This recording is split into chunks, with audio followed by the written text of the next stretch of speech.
A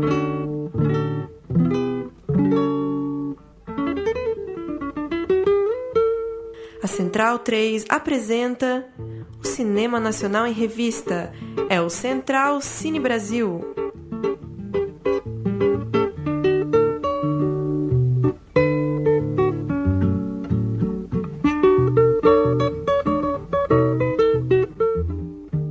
Alô, amigos ouvintes da Rádio Central 3, está começando mais um Central Cine Brasil para falar de cinema nacional.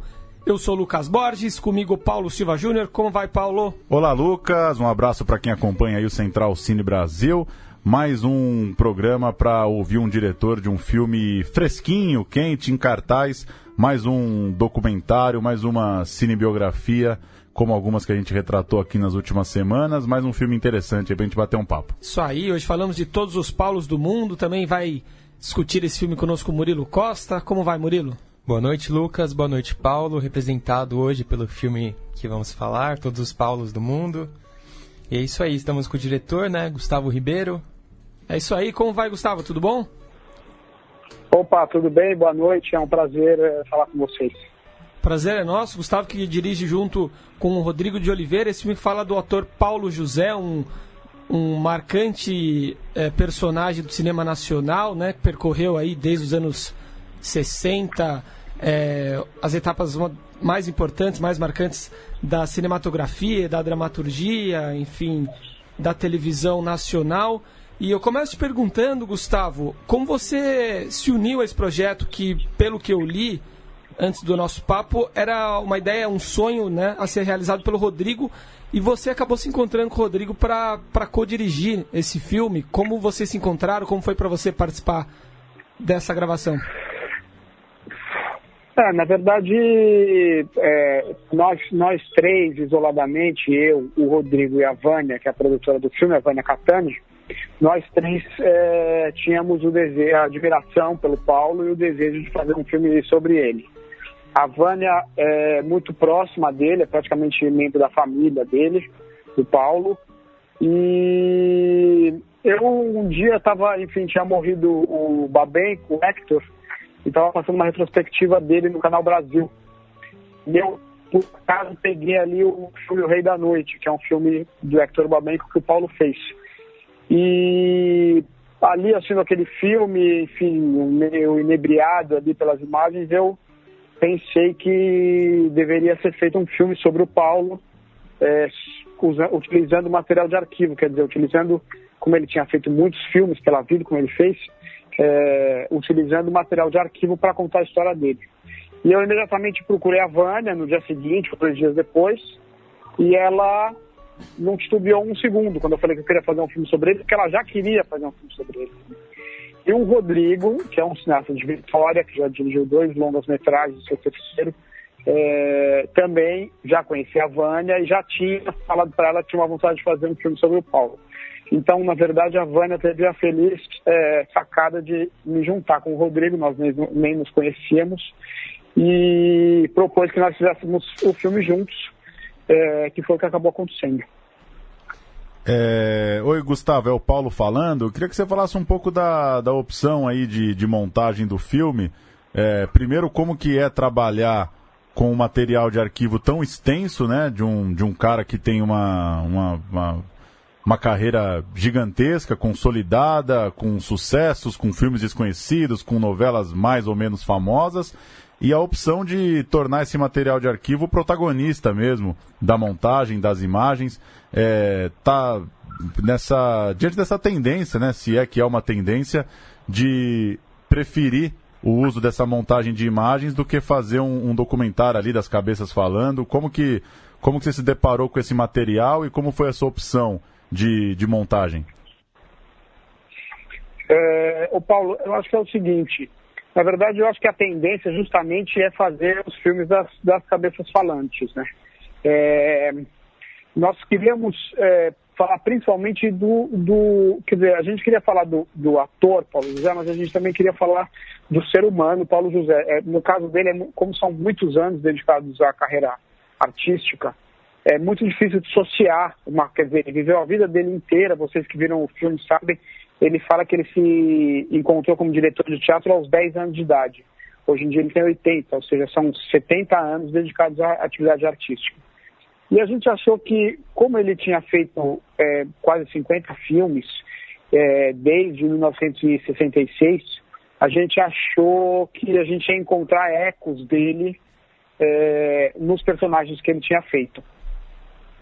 E como ele está vivo e atuante, e é uma pessoa muito querida, é muito difícil encontrar alguém, eu nunca encontrei alguém que não goste dele, a gente também achou que se fosse fazer as entrevistas, e as pessoas só ia ser uma bajulação tremenda, porque as pessoas só iam falar bem dele.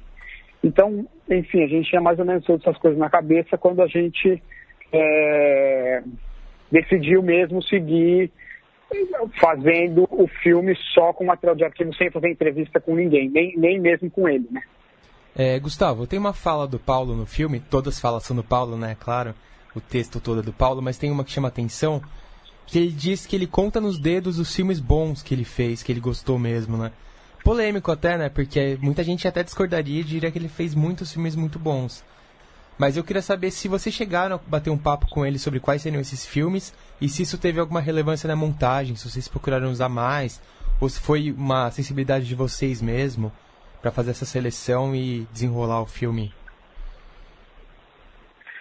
Não, é assim, essa frase do Paulo é impossível uma pessoa que fez quase 50 filmes só ter feito filmes bons. Isso não acontece com nenhum ator do mundo que eu conheço, com nenhum diretor do mundo que tenha uma carreira tão extensa. Fazer cinema é uma coisa muito complexa. Nós que somos do cinema e vocês que são da crítica sabem como é difícil fazer um filme bom.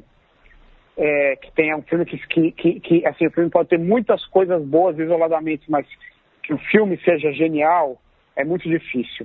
Eu acho que com essa frase o Paulo quis dizer mais ou menos isso, quer dizer, são filmes, nem todos os filmes que ele fez são incríveis, mas e ao mesmo tempo ele é um cara muito discreto, assim, então eu nunca perguntamos para ele quais seriam esses filmes que ele não gosta tanto.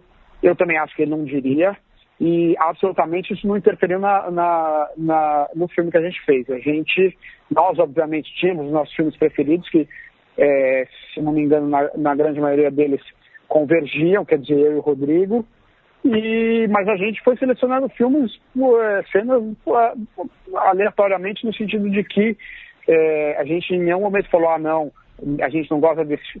Assim, pode ser que tenha, não sei dizer agora de cabeça, mas é muito possível, aliás, tenho certeza que tem filmes que a gente não gosta muito, mas que tem cenas que entraram, entendeu? Então, eu acho que a seleção das cenas passou além da preferência pessoal dos filmes, nossas, mas sim foi feita de acordo com o que aconteceu na vida do Paulo que a gente gostaria de contar.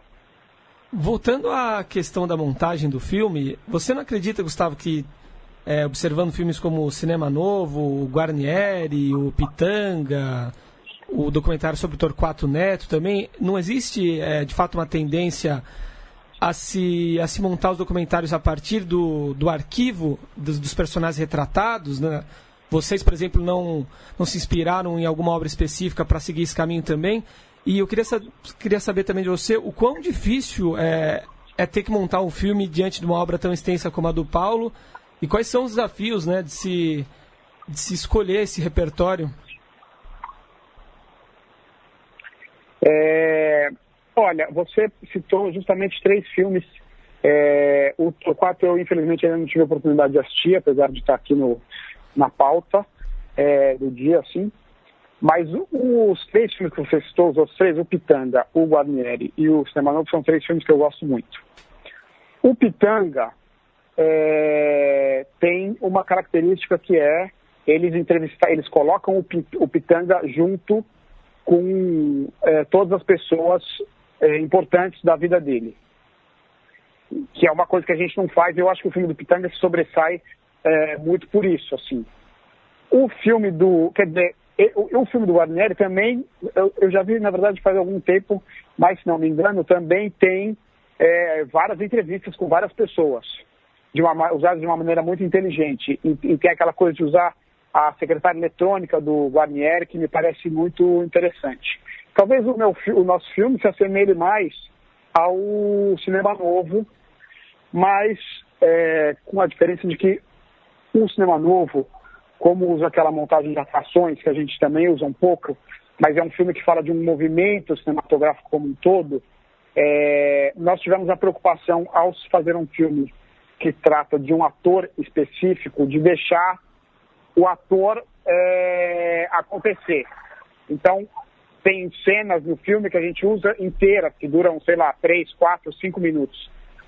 Então, eu acho que o Todos os Paulos do Mundo se diferencia desses 3 filmes que você citou, mais ou menos por conta dessas coisas que eu falei. Agora, esses filmes que você citou, pode ser que, junto com o nosso, né, o Todos os Paulos do Mundo, pode ser que tenham iniciado uma nova tendência, mas eu não acho que isso seja uma característica dos filmes documentais, biográficos do cinema brasileiro.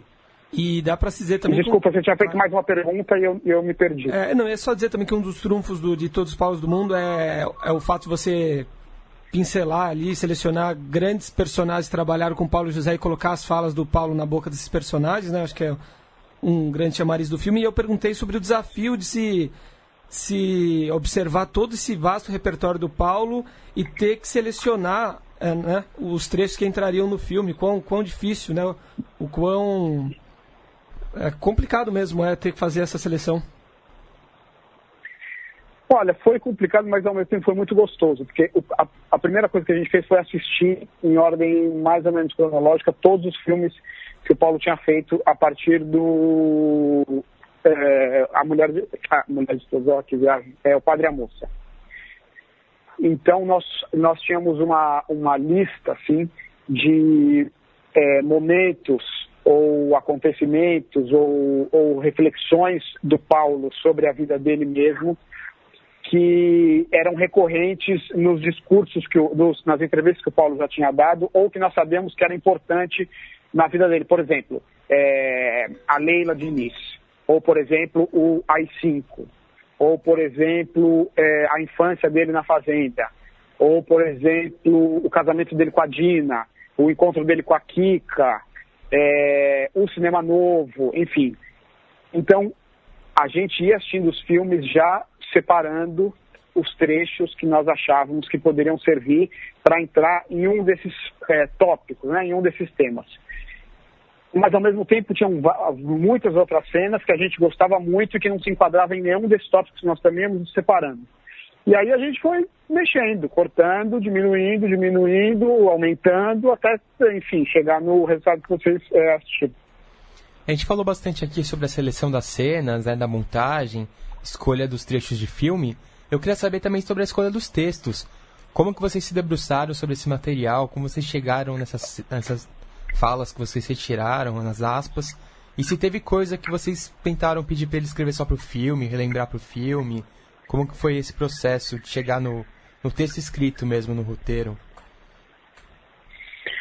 Olha, depois que a gente assistiu os filmes que ele fez, a gente passou a se debruçar no que seria um material de arquivo, no sentido de que não era ficção.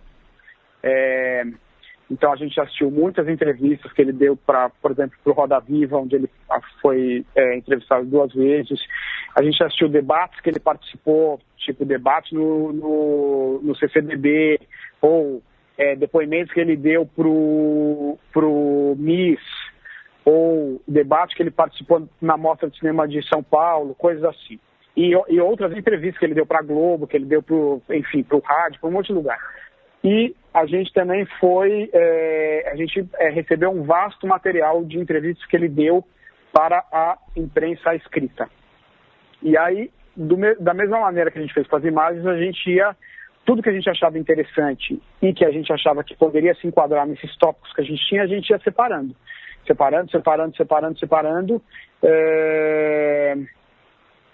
E aí aconteceu, assim. Na verdade, é curioso falar isso, mas as coisas foram se encaixando na ilha de edição. De repente, a gente tinha uma cena e tinha uma fala dele sobre o que era atuação, que cabia perfeitamente, inclusive na questão de tempo, quer dizer, entre uma fala de uma cena e outra fala cabia perfeitamente uma off do Paulo sobre atuação, por exemplo.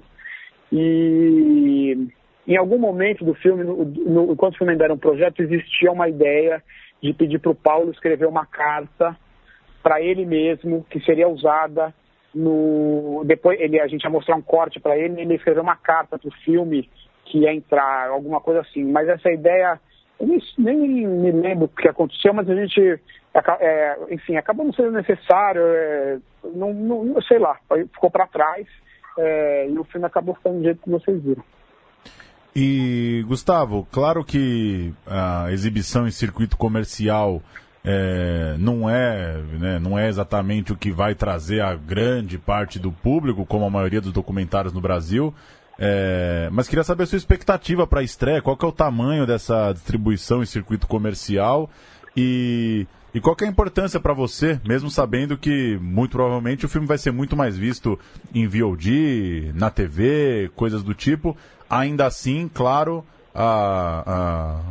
queria saber assim, o tamanho que tem a expectativa de ver o filme na sala grande, mesmo sabendo das dificuldades de distribuição, de acesso e de formar público mesmo no circuito comercial. Olha, a gente está entrando com a distribuição da Vitrine. Nós estreamos hoje, quinta-feira, dia 10, em 34 salas do Rio Grande do Sul ao Acre, que para um documentário desse porte é uma quantidade de salas bastante grande, assim, bastante surpreendente. A gente também tem a vantagem de quase todas as sessões fazerem parte da sessão Vitrine Petrobras, que é uma sessão com preços populares. A meia entrada é R$6 e a inteira é 12. Mas a grande repercussão que a gente está tendo da imprensa, das críticas e das pessoas que vão assistir, a gente está bastante otimista, mas ao mesmo tempo sabemos que é um documentário que não tem os talking heads, que tem uma coisa mais reflexiva, e num país que pouco absorve o seu próprio cinema quando ele não é comercial. Então, quer dizer, tudo isso faz a gente saber que, como é que eu posso dizer? Assim, as nossas expectativas são as melhores do mundo, mas nós também somos bastante realistas e sabemos o tamanho do filme que a gente fez, e sabemos que ele tem um alcance muito grande, mas sabemos que é muito difícil que ele consiga atingir esse alcance que a gente gostaria. Mas com essa coisa do VOD e etc., eu imagino que ele vai circular bastante, e eu acho que ele é um filme importante, principalmente para as novas gerações, para descobrirem, redescobrirem ou descobrirem não só a figura que é do Paulo José, que é uma figura ímpar para a nossa cultura, mas também descobrirem os filmes, né? Descobrirem o cinema brasileiro e verem a história do Brasil recente através de uma outra ótica. É um documento histórico, de certa forma, também, né? Tem ali toda uma trajetória do cinema brasileiro que ele conta, com cenas de vários desses filmes, né? Ele trabalhou com vários diretores importantes, então tem essa relevância também. E tem uma frase do Paulo José no filme que ele diz, né? O Brasil continua fazendo o melhor cinema brasileiro do mundo. Então eu queria ouvir, na sua opinião, o que você tem visto de legal aí, o que você recomenda, como você vê o cinema brasileiro no momento? Olha, eu acho que o cinema brasileiro está num grande momento, parafraseando o nome do filme do Roberto Santos. Eu só acho que os melhores filmes brasileiros feitos atualmente não estão sendo vistos.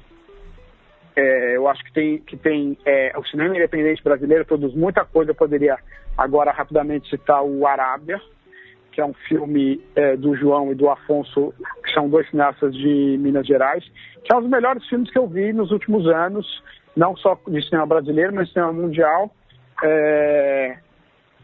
E que, na verdade, eu não sei a bilheteria que ele fez, mas eu espero que ele tenha, quer dizer, um filme muito poderoso, um filme muito sensível, que eu recomendo a todos que assistam.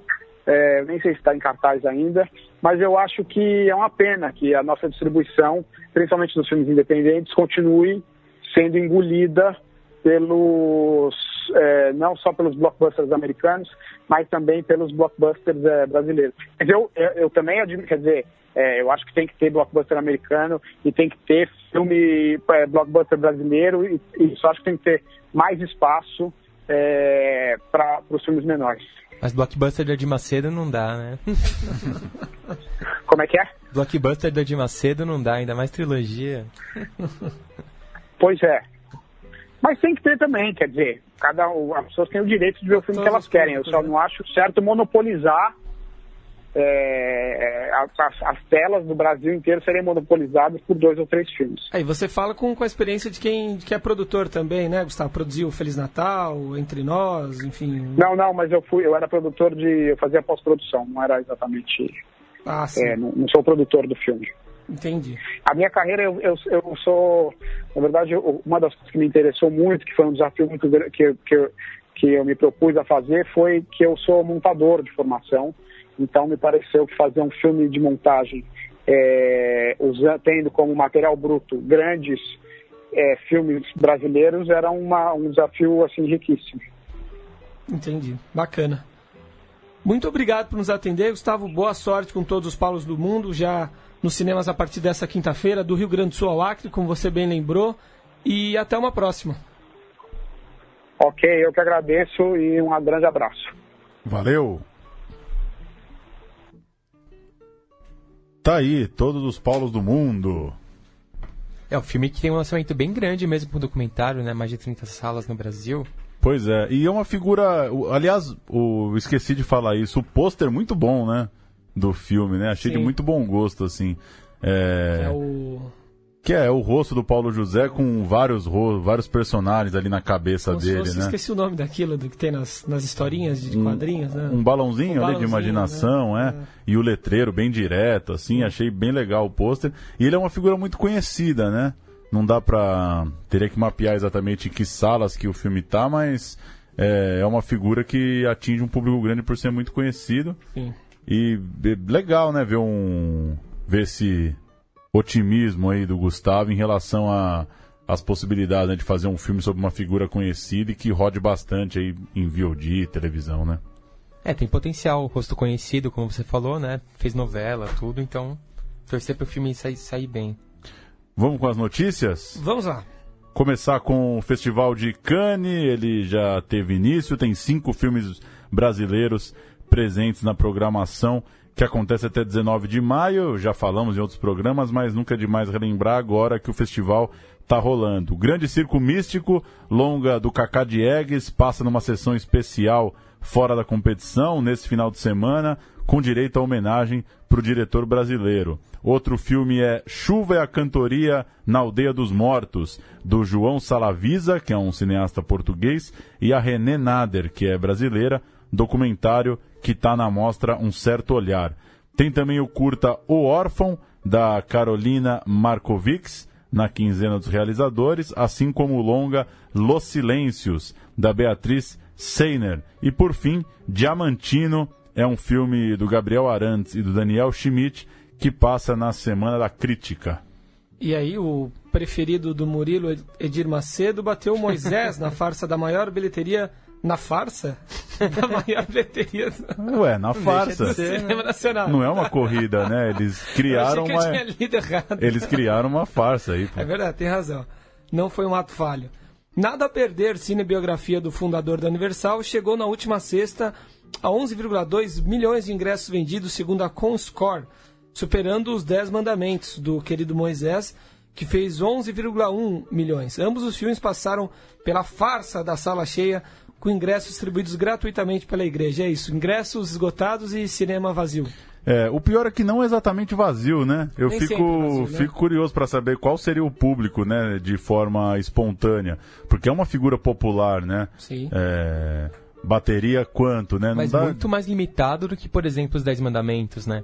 Que então, pessoas de várias religiões foram assistir. Não, Minhas tias católicas foram lá assistir e tal. Não, teve um alcance maior. Não, e vem de uma novela, é muito conhecido mesmo, 10 mandamentos. Tá. Mas o Edir Macedo é uma figura muito popular, as pessoas assistem há anos essa coisa de igreja comprando horário na TV. Mas o grosso seria o público da Universal, da igreja. Sim, mesmo, com certeza. Né? Eu acho que sim, mas eu acho que às vezes a figura extrapola, porque ser uma liderança... Eu acho que quando... Eu fico imaginando... Tem uma classe muito grande de pessoas que talvez não é exatamente ligada à mesma religião, só que pode nutrir alguma simpatia pelo fato do cara ser uma liderança midiática ali, né?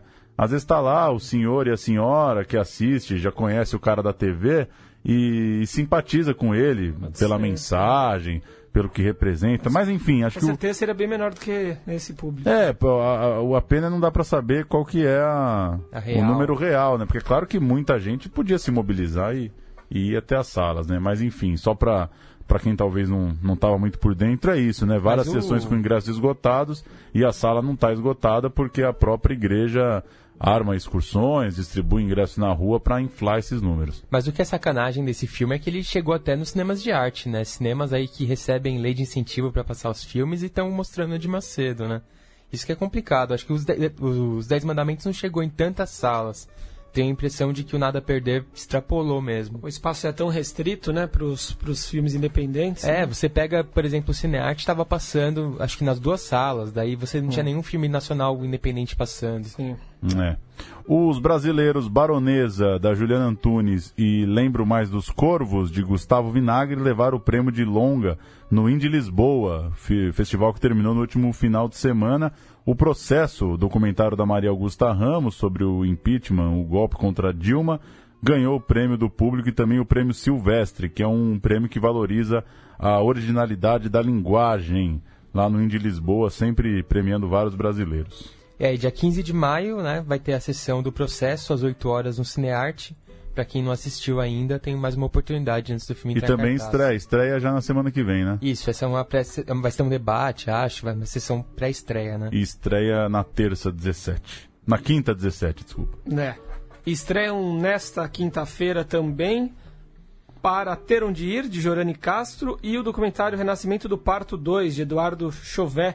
Bem legal pra quem quer ter filho aí. O primeiro é bem interessante, né? Não sei se vocês assistiram. Não assisti. Eu quero ter filho, mas não assisti. Não, fala sobre essa ditadura das cesarianas no Brasil, enfim. E sobre todo o sofrimento, né, da mulher na hora do parto e da gestação. E reforçando, claro, hoje estreia também o Todos os Paus do Mundo, como a gente falou no começo, nessas 30 e poucas salas aí, como citou o Gustavo. E pra quem ouviu o programa Tempo aí, amanhã, 11 de maio, tem uma sessão de Fio da Memória do Eduardo Coutinho no Instituto Moreira Salles. Que também tá com a programação boa, né? Sempre, né? Que mais tá Joãozinho tendo no manda IMS? muito bem. Tá completando as sessões da obra do Sérgio Oxman, né? Que é o diretor de O Futebol.